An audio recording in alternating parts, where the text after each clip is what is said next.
Hey there, educators. Dr. LaKeacha Jett here, and welcome to today's Explainer. Now, if you're a literacy leader or a classroom teacher, you know we spend a ton of time talking about the science of reading, right? But today, we're zooming in on a crucial foundational piece that honestly gets overlooked way too often. Today, we're talking about the letter H. H is for handwriting, unlocking the secret code in the science of reading. So, to really get why this matters, let me take you back to a moment from my own middle school classroom. I was in a rush, you know how it is, and I quickly jotted down a note to a colleague in cursive, just the way I always do. I handed it to one of my students to deliver. Well, this student looks down at the paper, looks back up at me with total confusion, and just asks, "What does it say?" At first, I kind of laughed it off, thinking my handwriting was just super messy that day. But then, wow, it hit me. This middle schooler literally could not read cursive. They were completely locked out of the message. I gotta tell you, that teaching moment really stayed with me. It was a total Houston, we have a problem realization. Cursive had somehow become this secret code that our kids just couldn't break. You know, as technology, tablets, and digital assignments took over our classrooms over the years, handwriting got unfairly shoved aside. People started calling it this old-fashioned skill. But here's the thing, leaving it behind, that is actually a massive missed opportunity for literacy development. Because let's be real, handwriting is not just about making letters look pretty on a page. It connects directly to the cognitive science of reading. When our students learn to write by hand, they aren't just doing some basic fine motor practice. No, they're actually building a physical, muscular memory for letter shapes. They're strengthening that absolutely crucial connection between what they see, what they hear, what they say, and what they write. It teaches them that letters represent sounds. Those sounds build words, and words carry meaning. It's the whole shebang. So what's actually happening in the brain here? Let's break it down into 3 super simple but incredibly powerful steps. 1, say the sound. 2, write the letter. 3, read the letter back. Think about that for a second. When a student physically forms a letter while simultaneously saying it out loud and then reading it back, their brain is literally firing on all cylinders. This process forces the hand, the eye, the ear, the mouth, and the brain to all team up and work together at the exact same time. It takes this totally abstract concept of a sound and makes it completely undeniably concrete. And this cognitive heavy lifting builds 2 critical concepts for our students' success: automaticity and encoding. Our kids need to be able to recognize and produce letters quickly and accurately. When letter formation becomes automatic, something magical happens. Students no longer have to burn up their limited brain energy just trying to remember how to curve a B or cross a T.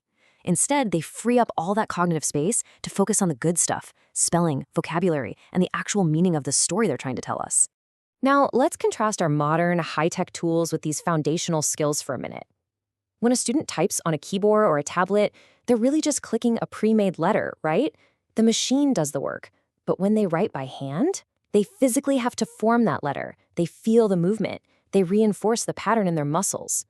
That physical act of handwriting directly builds their orthographic knowledge. It helps them remember words way more efficiently than just tapping away at a key.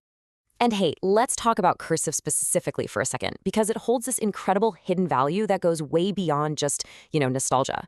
Teaching cursive isn't about clinging to the past at all. It's about giving our students full access to their world.